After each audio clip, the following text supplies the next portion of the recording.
Yesu ashimwe cyane avandimwe tuzanye ubucungurwa bene data. Nezera Imana cyane impaye n'umwanya kugira ngo twongere kubana mu ijambo ryayo, dusanga ijambo ryayo nk'uko ijambo ry'Imana ari ryiza kandi ari rizima. Ijambo ry'Imana rero tubonamo ibikomeresho byinshi bituma dukomera umurimo w'Imana mu gakiza. Nge rero baramutsandira Evan Dr Mutaganda Marcel. Reka mbere ko dukomeza twinjira mu ijambo ry'Imana tugiye kwiga rishingiye ku gitabo cya Daniel igice cya 7, twaye dusenga Imana. Mana nziza, Mana nkunda gushimye ko wagize neza, gushimiye ko wandinze haba gihawe n'umuryango wanjye, gushimiye ko warinze itorero rya Mwami muri iyi minsi. Itorero rya Nirizima riracyariho Mwami, ni ku bwawe no kubimbabaza no kumuka wera waturinze. Mana ntabwo cyubahiro, gushimira ko umuhe mwanya kusangira n'avandimwe ijambo ryawe. Ijambo ryawe ni ryiza, ni rizima, riratwubaka, riradukomeza. Nyemerera umwuka wera abane nanjye, ngewe ntacyo namana ntakishoboza, ariko umwuka wera nanshoboze kugira Mwami ibyo mvuga bibashe kunyubaka, bashe no kubaka benshi bankurikiye. Urakoze ko ubyumvise, byose mbisaba Imana tuzagize umwami wacu, amen. Imana ishimwe cyane rero kuko nkuko navugaga nyine duhaye umwanya mwiza. Igitabo cya Daniyeli tugiye kuganiraho kuno munsi, igice cya 7. Uhereye igice cya 7 ukazamura kugeza ku gice cya 12 ni igice cyangwa parti ikubiyemo ubuhanuzi ibyo Daniyeli agiye yerekwa, cyane cyane bigendanye n'iby'iminsi y'imperuka, ibigendanye n'amaherezo y'Abisirayeli, ubwami bwabo, imibereho yabo byose. Mbese akagenda yenda atanga ubuhanuzi kugeza no ku iminsi y'imperuka, kugaruka kwa Yesu. Rero igice cya mbere cya 6 ho havuga ibigendanye n'ubuzima busanzwe Daniyeli yahuye nabwo, experience y'ubuzima yabayemo, abami bakoranye, yarasobanura inzozi, ibintu byinshi kugendanye n'ubuzima busanzwe yabayemo. Ubu rero tugiye kwinjira mu gice cya 2 cy'igitabo cye, cyangwa se deuxième partie y'igitabo cya Daniyeli. Tugiye kwinjira nyine mu gaparti, mu gace kajyanye n'ubuhanuzi. Ubundi igitabo cya Daniyeli ndetse n'ikibyahishuwe bita apocalyptic literature, hakubiyemo cyane cyane ibigendanye n'ubuhanuzi bw'iby'imperuka. Apocalypse iby'imperuka. Noneho abantu rero ntabwo bahuza mu byo kwisobanura. Hariho navuga ingeri enye, hariho views enye, abantu bagiye babisobanura mu buryo bune butandukanye. Ubwo rero impamvu mbivuze no kugira ngo niwumva ko ngiye kubisobanura bidahwanye nuko wabyumvanye undi mwigisha, niyo uzagutanga uzamenye ngo uyu mwigisha we views ye ni ngiyi, we ashingira ku riri shuri ry'imyumvire, kuko hari amashuri ane y'imyumvire kujyanye no gusobanura ibi bitabo. View ya mbere cyangwa se uko bamwe bayibona nibyo bita preterist interpreters. Aba preterist bo basobanura yuko ubuhanuzi ibikubiye mu ibitabo hafi byose byarangiye, igisigaye gusa no kuza kwa Yesu, ariko ibivugwamo ubuhanuzi buvugamo byose byararangiye, byarangiranye ikinyejana cya 5, isenyuka ry'abami b'Abaroma. Tubo rero bakuyemo hariya byararangiye. Abo ni ba preterist. Indi view ya kabiri ni aba futurist. Futurist bo bavuga yuko ibikubiye ubuhanuzi bukubiye muri ba bitabo ni bizaza mu minsi iri imbere, ni mu gihe kiri imbere, byose bishyira mu gihe kiri imbere cyangwa se mu gihe cy'imperuka. Kavuga ati ibikubiyemo babuhanuzi ukuyemo bikubiyemo n'ibizaza mu minsi iri imbere. Abo ni ba futurist. Hakaza indi view ya 3 ya bita aba historicism. Historicism bo bagenda bavuga ko ibikubiye muri buhanuzi bwa Daniyeli ndetse n'ibyahishuwe bigenda bisohora umunsi ku wundi. Hari ibyabaye, hari ibiri kuba ubu ngubu, ariko hari n'ibizaza mu gihe kiri imbere.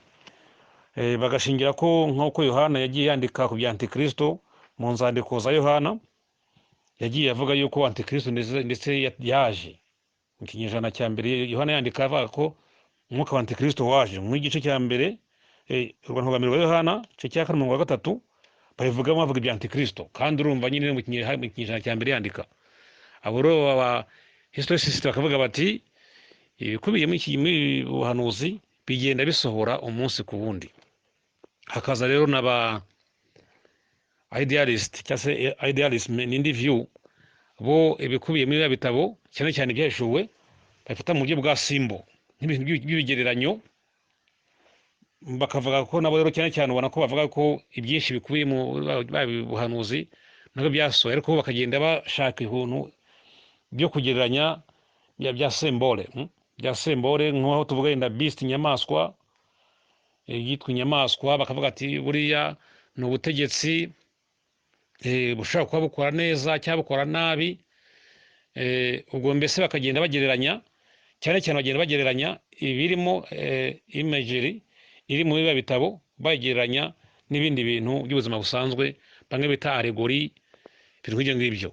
Ubwo rero ni ubwo buryo bune bwo gusobanura cyangwa se imyumvire ku gusobanura ibi bitabo uko ari bibiri. Nge rero position yanjye ndi mu historicist, ngenda numva ko ibikubiye muri bitabo bigenda bisohora umunsi ku wundi kugeza Yesu Kristo azaza. Ngende mu historicist. Ubwo rero ibyo ngiye gusobanura muri iki gitabo cya Daniyeli igice cya karindwi numva bitandukanye n'ibyumva ndi mwigisha ni gutangaza umenye ngo Dr. Marcel we ni umu historicist. Numvise ibindi bintu undi muntu we ashingira cyane ku by'iminsi y'imperuka, uvuga uti wowe yari umu futurist, ibintu nk'ibyo ngibyo. Imana ishimwe cyane. Reka rero dukomeze noneho twinjire muri kino gitabo cya Daniyeli igice cya karindwi.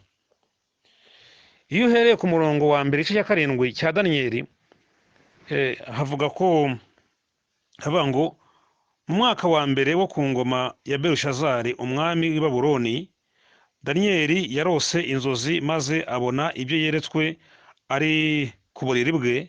Nshatse nabangejeje aha ngaha. Ni umwaka wa mbere wo ku ngoma ya Belushazari. Ubundi ibintu byanditswe mu gice cya karindwi n'icya munani, iyerekwa yagize yabyeretswe ku ngoma ya Belushazari mu mwaka wa mbere. Bivuze ngo ubundi iki gikorwa, ibi bintu yabyanditse nyuma, ariko mu by'ukuri byagombye kuba bikurikira igice cya kane, biri hagati y'igice cya kane n'icya gatanu, kuko iyo urebye ni uko abanditsi bashatse kugira ngo bashyire ukwabyo ubuhanuzi, bashyire ukwabwo n'ibindi by'ubuzima busanzwe babishyire ukwabyo. Ariko iyo urebye niba bavuga ko ari umwaka wa mbere ku ngoma ya Belushazari, bivuze ngo iyi nkuru, ibi bintu byabaye hagati y'igice cya kane n'icya gatanu nyine cy'igitabo cya Daniyeli. Ariko abanditse igitabo cya Daniyeli bo bashatse kugira ngo babigenze neza, ibintu nyine bijyanye n'ubuhanuzi babishyira ukwabyo. Daniyeli rero uko tubona ibikubiye muri kino gice, hakubiyemo iby'inyamaswa yabonye, inyamaswa enye, cyongereza bita beast. Bamwe rero za nyamaswa enye bisobanura mu buryo butandukanye, ariko uko tugiye kureba tugenda tubihuza n'igice cya 13 cy'ibyahishuwe, kugira ngo twumve neza iyi nkuru, ibi bintu ubusobanuro bwabyo. Ni uko tugenda duhuza ibikubiye igice cya karindwi cya Daniyeli, tubihuze n'ibintu byahishuwe igice cya 13. Bamwe ndetse bakavuga ko izi nyamaswa, ubundi izi nyamaswa tugiye kubona hano, reka mbanze narazisome noneho mbone kudusobanuriraho neza. Ku murongo wa kabiri havuga ngo mu byo Daniyeli, nuko Daniyeli aravuga ati mu byo neretswe nijoro nagiye kubona mbona imiyaga ine yo mu ijuru ihubukira mu nyanja nini. Muri iyo nyanja havamo inyamaswa nini enye zidasangiye ubwoko. Iya mbere yasaga n'intare ifite amababa nk'ay'ikizu. Nyihanga amaso kugeza aho amababa yayo ashikurijwe, igahagarikwa ku isi, ihagarika amaguru yemye nk'umuntu kandi ihabwa umutima nk'uw'umuntu. Aho ngaho ni inyamaswa yabonye ya mbere. Ku murongo wa 5, ndongera mbona indi nyamaswa ya kabiri isa n'idubu yegutse uruhande rumwe, kandi yari itambitse imbavu 3 mu mikaka yayo. Barayibwira bati, byuka uconshomere inyama nyinshi. Hanyuma y'ibyo mbona indi nyamaswa isa n'ingwe. Ku mugongo wayo yari ifite amababa 4 asa n'ay'igisiga, kandi yari ifite imitwe 4 ihabwa ubutware. Shatse nangarukira ahangaha ku murongo wa 7 hari buze kuza indi nyamaswa ya 4. Izi nyamaswa zivugwa ahangaha kugira ngo twumvikane ko twe kubyumva mu buryo nk'inyamaswa nyine nyamaswa, ahubwo twumve ko ari inyamaswa ariko zishushanya ubutegetsi cyangwa zishushanya ubwami. Izi nyamaswa zivugwa ahangaha ubundi bamwe bavuga yuko ari ubwami bune tubona mu gice cya kabiri cya Daniyeli, abandi bakabijyanye kundi, ariko nanjye niko nsobanura ko cyase mbyumva nako nanabyize, kandi nanjye ko mbona Daniyeli igice cya kabiri asobanura inzozi z'umwami yarose abona igishushanyo cy'umuntu gikozwe n'ibyuma by'amabuye y'agaciro kandi bitandukanye. Ariko Daniyeli yaje kuza gusobanura ibyo yabonye ku murongo wa 37 ndetse kugeza 40. Daniyeli agaragaza yuko ubwo bwami buzakurikirana, abanza kubwira umwami Nebukadinezari koko ari we nk'umwami w'ubwo bwami bukomeye, ariko nyuma y'ubwami bwe hazagenda haza ubundi. Reka tuhasome kugira ngo tubone ko iyi ni continuation. Daniyeli noneho agiye kwerekwa noneho ubwe yazira nyamaswa zigereranywa n'ubwami bune. Reka dusome igice cya 2 murongo wa 36. Haravuga ngo, turi muri Daniyeli igice cya 2, niho nsubiye kugira ngo nerekane uruhurirane rw'ibyo mwami yari yarose, umwami Nebukadinezari yarose by'ubwami bune buzakurikirana, none tubihuze nta muri Daniyeli igice cya 7. Nuko izo nzozi kandi turasobanura impamvu yazo aha imbere y'umwami. 37. Nuko wowe Nyagasani uri umwami w'abami, Imana yo mu ijuru yaguhaye ubwami n'ubushobozi n'imbaraga n'icyubahiro. Yaguhaye n'inyamaswa zo mu gasozi n'ibisiga byo mu kirere by'aho abantu baba hose. Ibishyira mu kuboko kwawe ngo ubitegeke byose. Nuko Nyagasani, wa mutwe w'izahabu ni wowe, kandi uzakurikirwa, ahangaha twumve neza, kandi uzakurikirwa n'ubundi bwami budahwanyije n'ubwawe gukomera, kandi hazaba ubundi bwami bwa 3 bw'imiringa butegeke isi yose. Ariko ubwami bwa 4 buzakomera nk'icyuma, kuko ibyuma ari byo bimenagura ibintu byose bikabijanjagura, kandi nk'uko ibyuma bimenagura ibintu byose niko ubwo bwami buzamenagura bukajanjagura butyo. Imana kidufashe. Ahangaha Nebukadinezari yari yarose igishushanyo cy'umuntu gikozwe n'ibyuma bitandukanye. Daniyeli amusobanura ko rero umutwe w'izahabu ari we, ari ubwami bwe, kandi ubwami bwe buzavaho bwakurikirwa n'ubundi, nk'uko tubona bakurikiwe n'ubwami bwa Medi na Peresi. Nabwo Daniyeli avuga ko nabwo buzavaho hakaza ubundi, ubwo bwose buzagenda buza budahira bukomera, ubwo aba Medi na Peresi basimbuwe n'Abagiriki. Ariko Daniyeli arongera asobanura ngo nyuma haza ubundi bukaze bukomeye cyane bukozwe n'ibyuma bujanjagura ibintu byose. Ubwami rero n'ubw'abaroma.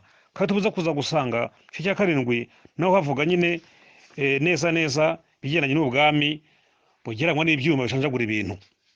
Ubwami rero cyangwa se izi nyamaswa Daniyeli ahangaha yabonye enye ngo zavuye mu nyanja. Iyo bavuze inyanja ubundi bavuga amahanga, nations, nation, abantu benshi. Ni ubwami rero, kandi ubwami nyine bukorera mu bantu. Ubwami ariko bugiye busimburana mu buryo butandukanye. Hano yabonye Daniyeli abona inyamaswa ya mbere, inyamaswa ya mbere igereranywa n'intare.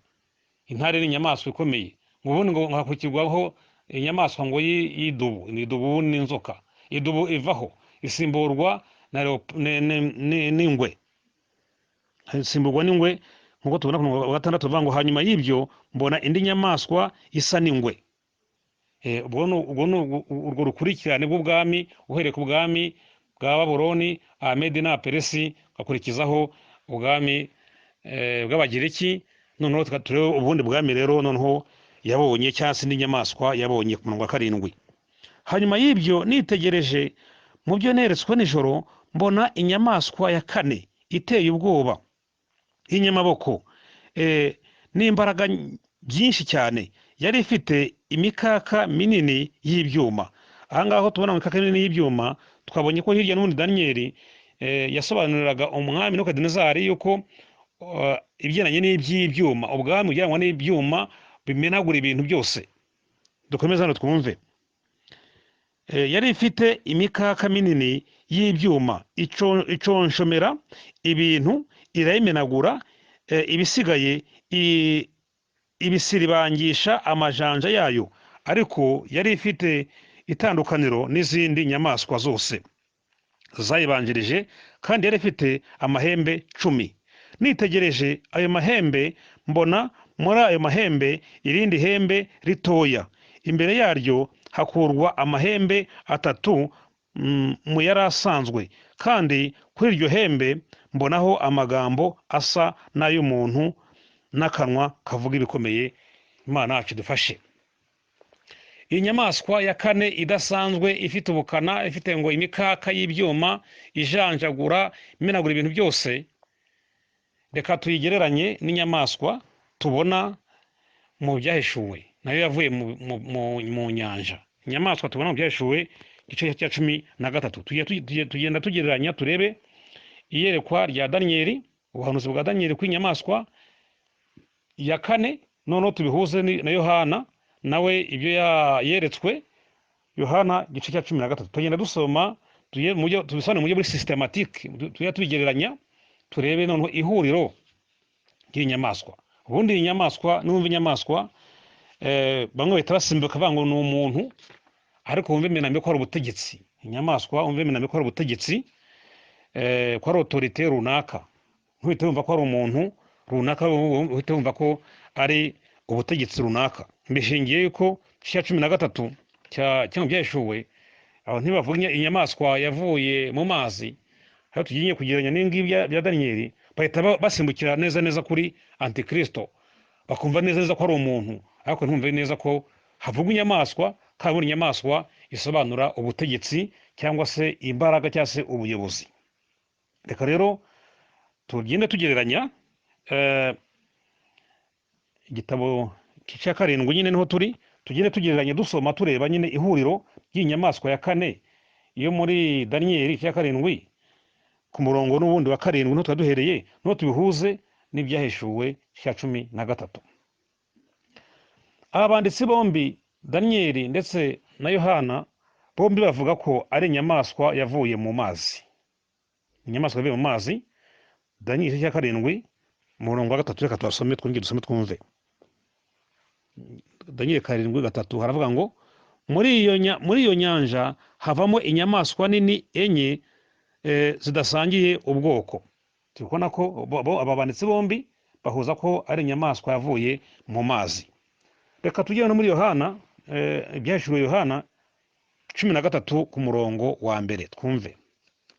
Tugende tugereranya Yohana 13 umurongo wa 1, ibyahishuriwe Yohana 13 umurongo wa 1. Ngihagarara ku musenyi wo ku nyanja ngiye kubona mbona inyamaswa iva mu nyanja ifite amahembe 10 n'imitwe 7, ku mahembe yayo hariho ibisigo 10, no mu mitwe yayo hariho amazina yo gutuka Imana. Icyo turi kureba mbere na mbere ni ukubera ko ari inyamaswa yavuye mu nyanja cyangwa se inyamaswa yavuye mu mazi. Reka twongere dukomeze. Bombi bavuga ku mahembe 10. Daniyeli 7:7, ari Daniyeli ndetse na Yohana bavuga ku mahembe 10, inyamaswa ifite amahembe 10. Tusome Daniyeli 7 umurongo wa 7.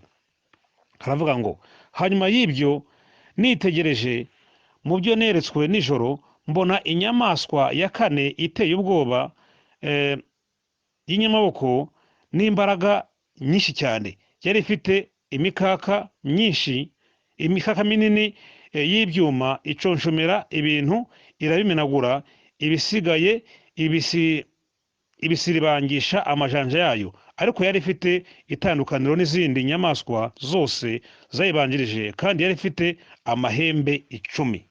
Hano nashakaga Daniyeli avuga yuko nyine yeretswe inyamaswa yari ifite amahembe 10. Reka turebe mu byahishuwe igice cya 13 umurongo wa mbere. Tumaze kubona n'ubundi ko yari ifite amahembe 10, kuko tumaze kubasoma mu kanya nuko nasomeye hamwe. Haravuga ngo,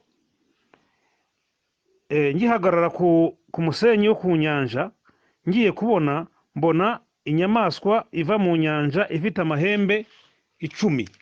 Ahangaha turi kumvikana yuko bombi bahuriza yuko inyamaswa yari ifite amahembe 10.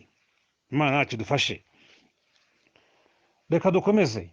Cya gatatu, bombi bahuriza kuvuga amagambo akomeye ndetse atuka Imana. Iyo nyamaswa ngo yari ifite amagambo yo gutuka Imana. Reka dusome muri Daniyeli cya 7 umurongo wa 8, dusimbuke Daniyeli cya 7 n'ubundi 25. Dusome Daniyeli igice cya 7 umurongo wa 8 twumve. Haravuga ngo, cya 7 umurongo wa 8 haravuga ngo, nitegereje ayo mahembe mbona muri yo hameze irindi hembe ritoya, imbere yayo hakurwa amahembe 3 mu yari asanzwe, kandi kuri iryo hembe mbonaho amaso asa n'ay'umuntu n'akanwa kavuga ibikomeye. Kanwa kavuga ibikomeye cyangwa se kavuga amagambo yo gutuka Imana. Reka dusimbuke tujye ku murongo wa 25 naho twumve niba babisobanura neza kurutaho.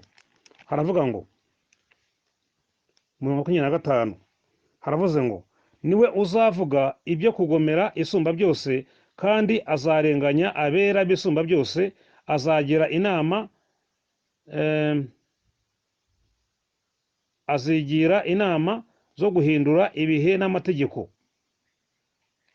Ahangaha reka tube twerekeye aho ngaho none dusimbuke tukaba turi kugendanye nuko azavuga amagambo yo gutuka Imana.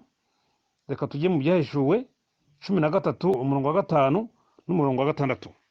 Ibyahishuwe igice ni cya 13 umurongo wa 5 twumva ukuntu avuga.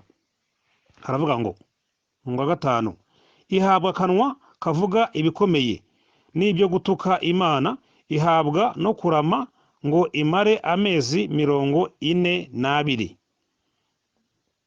Ahangaha niho turi bagere ku mezi 42, turi busange ko naho bahuza ku myaka 3 n'igice. Turi kureba nyine ihuriro ry'izi nyamaswa abagabo bombi bavuze. Bombi bahuriza ku gihe cyo gutegeka kingana n'imyaka 3 n'igice. Umwe avuga igihe kingana n'imyaka 3 n'igice, undi akavuga amezi 42. Reka dusome Daniyeli cya 7 umurongo wa 25. Tumaze kwasoma mu kanya, ariko reka dusubiremo neza ko nimacikijemo hagati. Daniyeli cya 7 umurongo wa 25 haravuga ngo, turi kureba ko bombi bahuriza ku myaka 3 n'igice iyo nyamaswa izategeka. Twumve, haravuga ngo niwe uzavuga ibyo kugomera isumba byose, kandi azarenganya abera bisumba byose, azigira inama zo guhindura ibihe n'amategeko, kandi bizarekerwa mu maboko ye kugeza aho igihe n'ibihe n'igice cy'igihe bizashirira.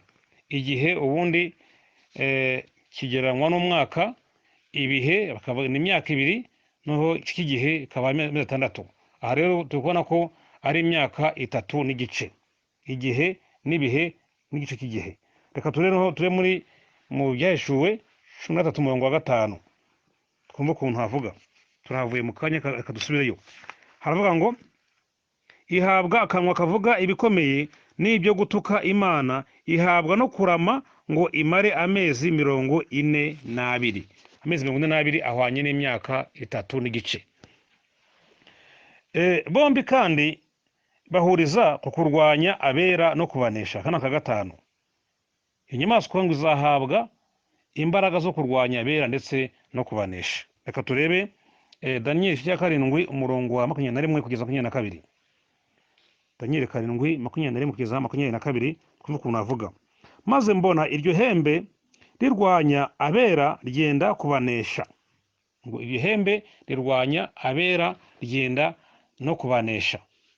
Ni ihembe rya nyamaswa cyangwa se n'ubundi turacyari kuri bwa bwami, turi bugarukiye mu kanya twabonononswa neza. Reka turebe n'Ibyahishuwe 13:7, twumve ku byo kurwanya abera no kubanesha. Ibyahishuwe 13:7 haravuga ngo 7 haravuga ngo ihabwa kurwanya abera no kubanesha, ihabwa no gutwara imiryango yose n'amoko yose n'indimi zose n'amahanga yose. Imana yacu dufashe. Tubonye neza rero yuko iyi nyamaswa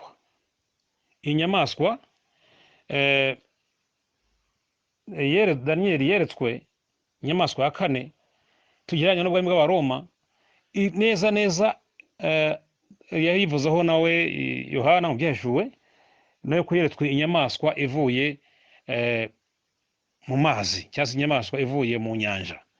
Reka rero noneho tugerageze guhuza izi nyamaswa zombi zishatse kuvuga iki, kuko bihereye ku murongo wa 15 Daniel 7 niho Daniel nyine yatangiye gusobanurirwa nyine iby'inzozi, ukuntu noneho inzozi ngo yazisobanuriwe icyo zivuga, n'ubundi ko usanga ari uruhererekane rw'ubwami butatu. Ariko hariho hageze ngo avuga ngo ntago numva ariko noneho rero iriya nyamaswa ifite amahembe 10, noneho 3 akavaho hakamera irindi noneho rikaze, aryo nyine rero hari amagambo yo gutuka Imana, rizarwanya abera no kubanesha. Yavuze ngo simbisobanukiwe, simbyumva. Ibyo ubundi bwami bigenda bukurikirana ndabyumva, ariko sinsobanukiwe neza ibyo nyamaswa ifite amahembe 10.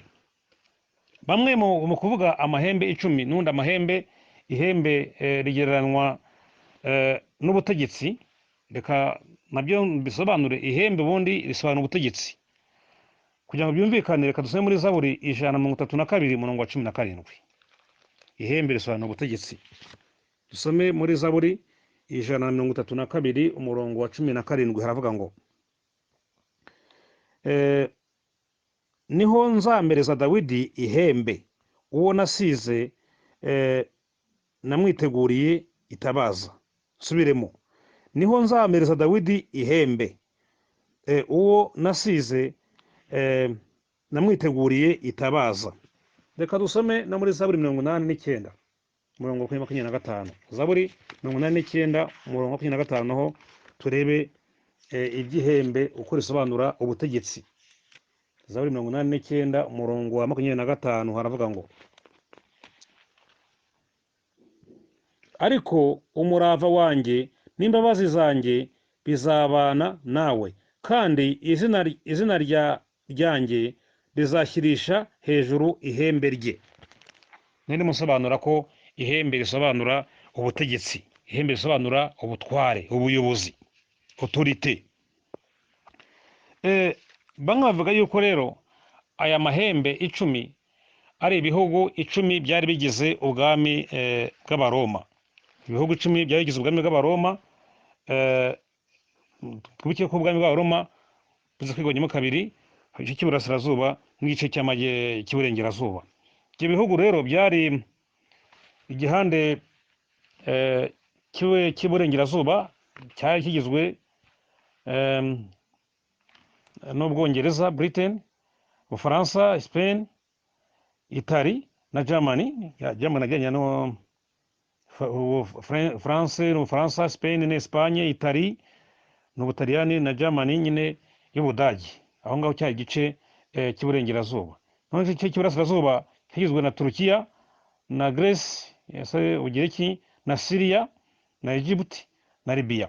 Bamwe bakavuga yuko rero, ariko aha ngaha navuga yuko nyine ibi ngibi byasohoye, akavuga ati hari ku bwami ibihugu byari bigizwe n'Abaroma 10 nyine, ati buriya nibyo bivugwa aha ngaha kuri kariya gahembe kaya gafite kwari amahembe 10 yari kwira nyamaswa yari ifite amahembe 10. Ariko iyo urebye usanga ukurikije ukuntu uherekana bw'amagambo cyangwa ubuhanuzi, usanga ukurikije ukuntu Daniel yabyeretswe, ukuntu iriya nyamaswa ngo yavuze ibikomeye kugwanya abera no kubanesha, ndetse hakurikizaho guca imanza, ko nyiribihe yaje agahita ko uwera nyiribihe yaje agahita ko aca imanza. Usanga mu by'ukuri ntabwo ari biriya bihugu 10 byari bigizwe n'Abaroma, ahubwo twe nk'aba historicist tuvuga yuko bifite indi nsobanuro.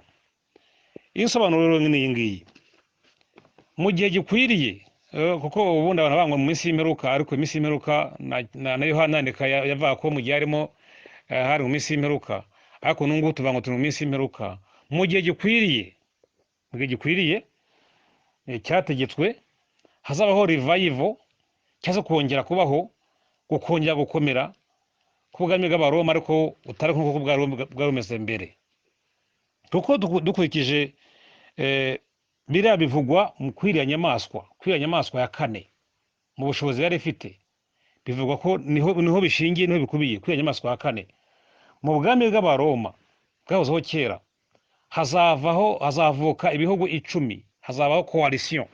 Mu gihe gikwiriye coalition y'ibihugu 10, ibihugu 10 bikomeye bifite gahunda yo gutegeka isi, gahunda yo kuyobora isi.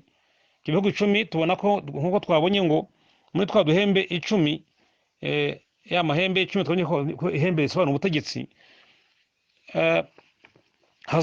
Ngo twabonye ko ngo amahembe 3 yarakutse, ariko hamera irindi rikaze, noneho ya magambo yo gutuka Imana no kurwanya abera no kubanesha.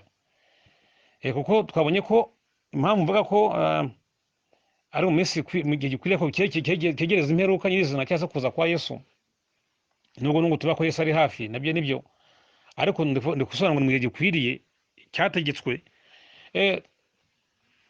Ibyo bihugu 10 bizakora coalition cyangwa se bizishyira hamwe, biziyunga, bigakomera, bifite gahunda yo gutegeka isi. 3 bizatsindwa cyangwa se bigira intege nkeya, ntibibashe kugenda ku muvuduko nk'ibindi. Ibyo ni ibihugu bizavuka mu cyaro ubwami bw'Abaroma. Noneho ibyo bihugu 10, 3 bicika intege ko haze ubundi butware, cyangwa se haze ubundi bushobozi, haze ubundi butegetsi, aribwo bugereranywa na Antikristo. Nyine hariya muri Daniel, muri Yohana 13 havuga inyamaswa yavuye mu mazi, nabwo ikazanye ikora ibintu bikomeye nk'uko nagiye ngereranya nyine iby'izakora mbihuza n'ibyo Daniel nawe yeretswe, ikagezaho irwanya abera ndetse no kubanesha.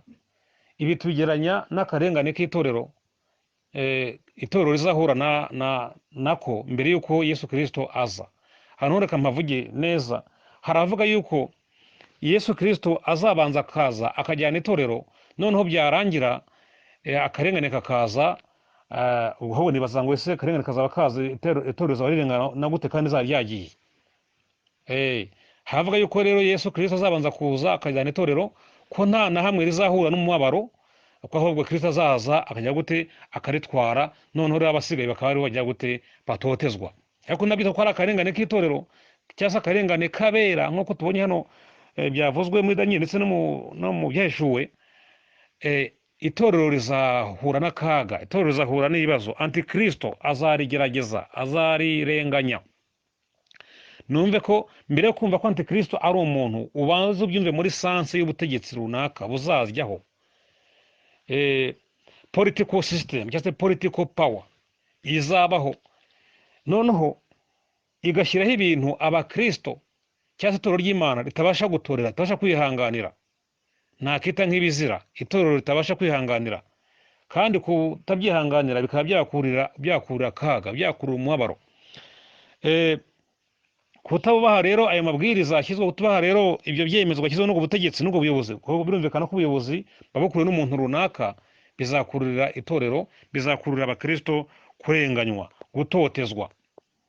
Noneho ngo bizamara, Yohana we avuga ko ari amezi 48, ariko twabonye ko Daniyeli we avuga yuko bizamara igihe n'ibihe n'igice cy'igihe, bivuze ngo n'imyaka n'ubundi 3 n'igice bose bahurizaho, bavuga ku nyamaswa beast. Nyamaswa rero igereranywa n'ubutegetsi bukomeye, igereranywa n'ubutegetsi n'ubuyobozi runaka. Nuko rero bimeze igihe gikwiriye mu cyahoze ari ubwami bw'Abaroma, hazamo koalisiyo y'ibihugu 10 bizihuriza hamwe kugira ngo bitegeke isi. Ubu ngubu tuvuga yuko Amerika ari itegetse isi, ariko igihe kizagera ibihugu byishyire hamwe byumve ko bigomba kuba byo bitegeka isi, Amerika kutagomba kujya gute kuba yo kumenya kwigira umutegetsi utegeka isi. Ntago rero bizagenda ku muvuduko umwe, bitatu bizacika intege, ariko hazemo ikindi, ubwo cyakaba icya 11, ubwo kizaba gisigaye nk'icya 8, ariko noneho gifite imbaraga zikaze noneho rero kiyo na gahunda zo gutoteza abakristo. Bumvikana ko nyine icyo gihugu kizaba gifite ukiyobora, ariwe bamwe bahita ko bita kwa antikristo, ariko tugomba kumva ko ni igihugu kizaba iyo system, ubwo butegetsi rero ntabwo kizaba kimwe gusa, ubwo nibyo bindi zabigishyikiye. Noneho rero bashyireho ibintu nyine bikaze itorero tuzabasha kwihanganira. Tugomba kubyumva rero mw'uwo mujyo, tugomba ko inzozi Daniyeli yarose hano ari buriya bwami, n'ubundi umwami Nebukadinezari yari yarose, ariko noneho Daniyeli hano nyine abisobanura yerekana uruhererekane ukuntu bizakurikirana, noneho akegera imbere akageza n'ibyo ku munsi w'imperuka. Kuko Daniyeli avuga yuko ibyo ngibyo inyamaswa kane izakora, iconshomera ibintu byose bisiribanga, nyuma yabyo haza ngo yabonye umwami nyiribihe, yabonye ngo umwami nyiribihe aza guca imanza. Bigaragara rero yuko nyuma yuko antikristo, uwo twita antikristo, cyangwa ubwo butegetsi buzaba buyongojwe imbere, cyangwa burongojwe imbere n'umuyobozi runaka uzaba akora ibyo ngibyo, ibyo azakora mu gutoteza itorero bizarangizwa no guhanwa, nk'uko tubibona mu byahishwe cya 19 umurongo wa 20. Ngira ngo tuzi neza yuko antikristo cyangwa se iyo nyamaswa yavuye mu mazi izaba igaragiwe, izaba ikorana n'inyamaswa yavuye ku butaka, ariwe tw'umuhanuzi w'ibinyoma, ari religious system cyangwa system religieux, nayo izaba ikorana. Ahangaha reka musobanure ko ni ibishingiye ku myizerere, ku idini, bizaba cyangwa ubuyobozi bw'idini buzaba bwunganira antikristo cyangwa se inyamaswa yavuye mu mazi. Tubona rero ko mu byahishwe cya 19 bavuga yuko Yohana yahishuriwe yuko mu gihe antikristo azageze kure arenganya itorero ry'Imana n'itoteza, bizaherukwa nuko azahanwa. Reka dusome azahanwa ajugunywe mu nyanja yaka umuriro. Dusome mu byahishwe igice cya 19, dusome ku murongo wa 20. Haravuga ngo iyo nyamaswa ifatwa mpiri, cyaduye ku murongo wa 19. Haravuga ngo nuko mbona ya nyamaswa n'abami bo mu isi n'ingabo zabo bakoraniye kurwanya uhetswe na ya farashi n'ingabo ze. Iyo nyamaswa ifatwa mpiri na wa muhanuzi w'ibinyoma wakoreraga ibimenyetso imbere yayo, akabiyikoresha. Abashyizweho ikimenyetso cya nyamaswa n'abaramya igishushanyo cyayo, nawe afatanwa nayo, bombi bajugunywa mu nyanja yaka umuriro n'amazuku ari bazima. Abasigaye bicishwa inkota ivuye mu kanwa k'uhetswe na ya farashi. Ibisiga byose bihaga intumbi zabo. Iyo ugeze ku murongo wa mbere igice cya 20 ubona ko noneho rero na Satani nawe katukomeze. Ahangaha tubonye ko na Antikristo ya nyamaswa yavuye mu nyanja n'inyamaswa yavuye ku butaka. Noneho ku murongo wa mbere igice 20 havuga noneho rero na Satani bakoreshaga.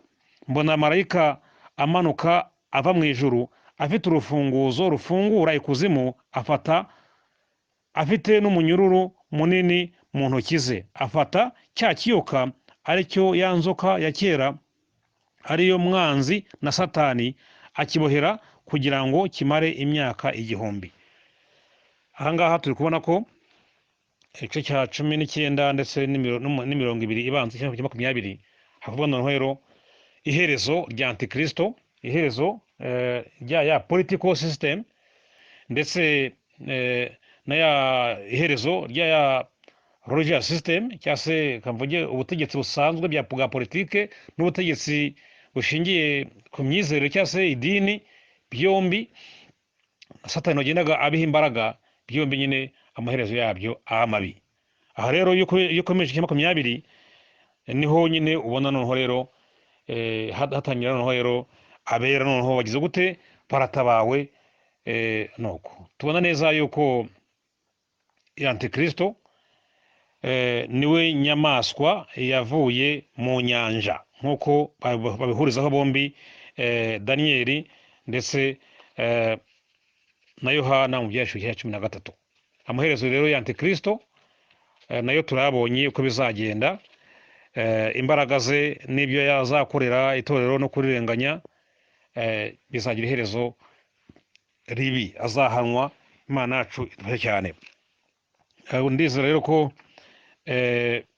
mugize ubusobanuro butari bukeya mu kumva iby'izi nzozi za Daniyeli zikubiye mu gice cya 7. Inyamaswa enye yarose iby'agahembe, iby'ariya hembe ryari ryanditseho ibyo gutuka Imana ko ari ubutegetsi cyangwa se ubuyobozi buzaza nyine bufite ubukana bwo ka gahembe ko kagereranywa nyine na Antikristo, cyangwa se ubutegetsi buzaza buhutaza burenganya itorero ry'Imana. Imana dufashe rero. Ndumva nasoreza ahangaha, nerekera ahangaha mbasaba umugisha, mbasaba kugira ngo turusheho kwitegura, turusheho kuba maso, nk'uko navuze ngo mu gihe cyategetswe, mu gihe gikwiriye.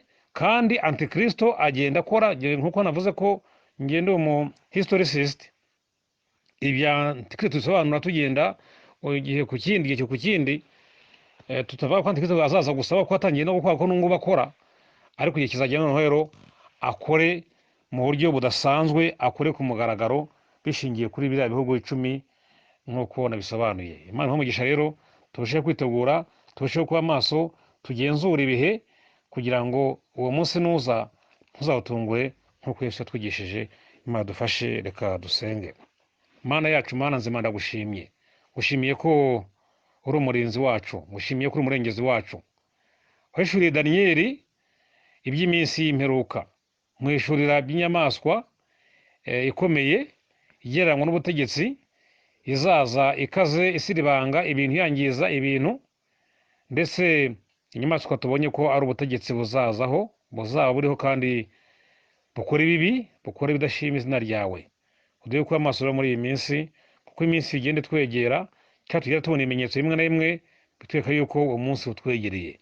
Uduhe kuba amaso rero, kandi tubishike mu byo dukora byose. Urakoze kuba ubyumvise byose, imisage Imana uzagise umwami wacu. Amen. Telefoni yanjye ni 0788 57 63 37. Tigo ni 0728 57 33 37.